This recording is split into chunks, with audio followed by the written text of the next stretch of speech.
Speaker, the Greens will be supporting this bill. As other speakers have said, it represents a step forward, a modernisation, actually beyond the practices of the colonial era. The Governor-General not paying tax previously does relate to the nature of rule by a monarchy, and we have moved in the United Kingdom and New Zealand towards a constitutional monarchy over the years, but despite that, the monarchy in the United States, and that carries over to the Governor-General, retained certain privileges above other citizens, one of them being having to pay no tax. And of course in the United Kingdom, the monarch there has substantial wealth and properties in addition.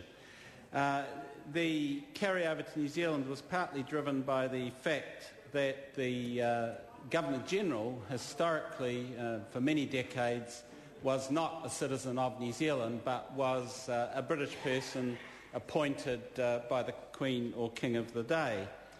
Since 1972, the Governors-Generals have been New Zealand residents, which I think is giving an impetus to this change, and it is progressive that this will be a more transparent and just system, with the Remuneration Authority determining the Governor-General's remuneration and the remuneration itself being taxed. And it's hard to avoid this change because the Queen herself decided to pay tax from 1993 on, and the tax has been paid by the Governor-General in Australia for some time too.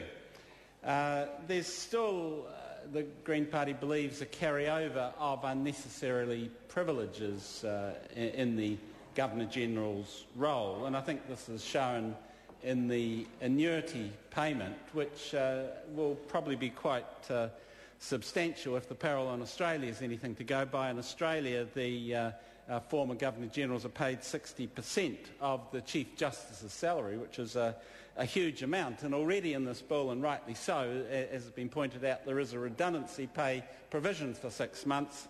That really should suffice. And if there's ongoing responsibilities by former Governors-General, they should get sort of costs, like if they have to come to a state dinner or something like that as a former Governor-General, they could be paid the costs of that, the travel and time and expense and all the rest of it. They don't need an annuity for the rest of their life. I think with MPs, we're moving in this House away from giving perks to former members of Parliament, the pension perk and the travel perk. They're being, have been taken away from us, and rightly so. I think that should apply to people at all levels, including the Governor-General.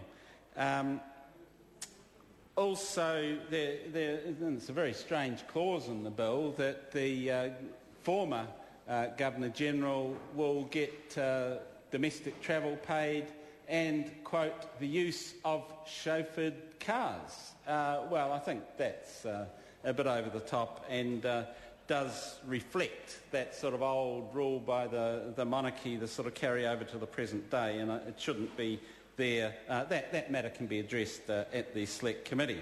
Another matter that Phil Twyford's referred to is how we appoint and dismiss Governors-General, and it is the Green Party belief that there should be a democratic process there. We agree with Phil Twyford that at the moment the Governor-General is appointed on the recommendation of the government, appointed by the monarch on the recommendation of the government of the day, and can be dismissed on the recommendation of the government of the day, which gives the government of the day too much power over that role. And we've seen in the past politically partisan appointments, like a national government appointing Sir Keith Holyoake, a former Prime Minister, as Governor-General. That's the most obvious example.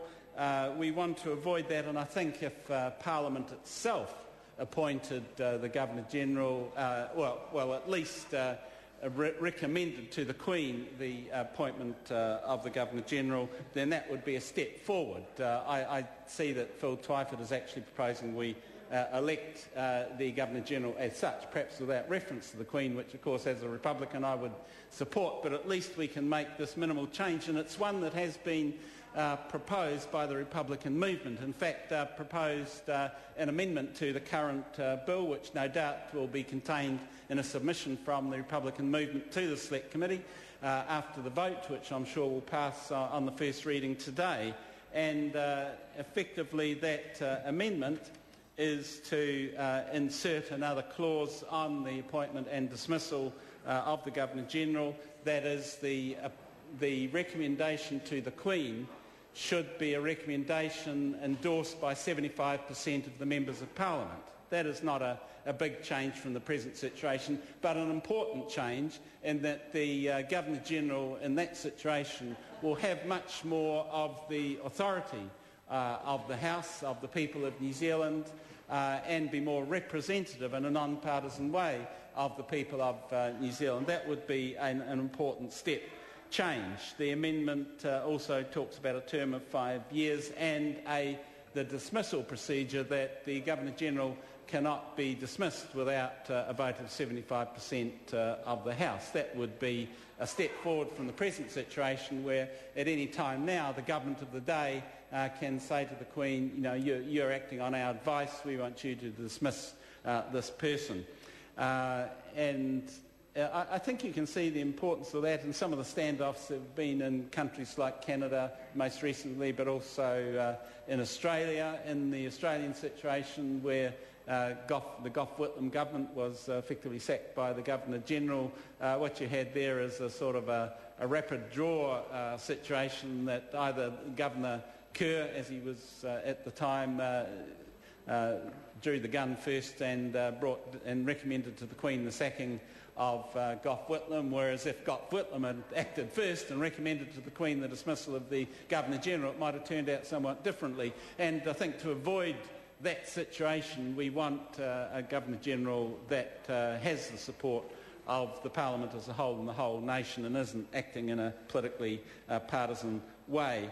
But certainly it's important, I think, in the discussion on this bill at the Select Committee that all these constitutional questions are raised, and I support what my colleague Phil Twyford has said in that regard.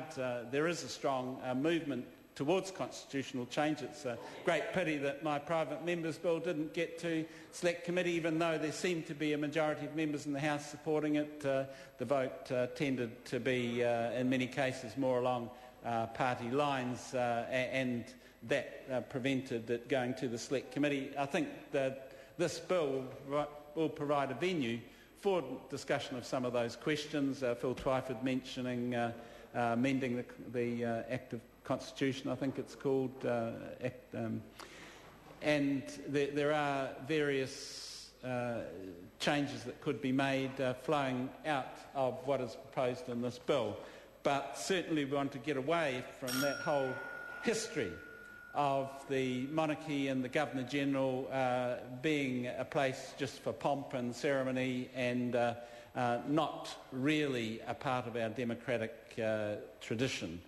And in terms of the costs of maintaining the Governor-General, I think it's about $6 or $7 million a year.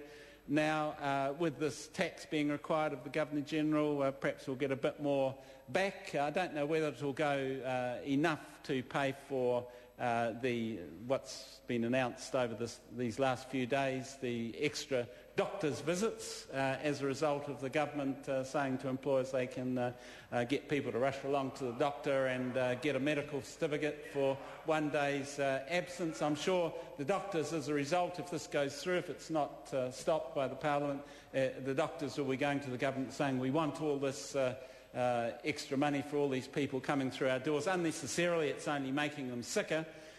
People coming along with, they're off for a day with a migraine, they come along unnecessarily and have to wait in the waiting room, get sicker, cost the taxpayer more money, cost the employer more money, and I think that's where the problem lies, and I don't think the extra money we're going to get out of the Governor-General by way of tax is going to fully cover that, but certainly the Greens are supporting this bill. It's a bill that goes towards us being more of a modern 21st century nation.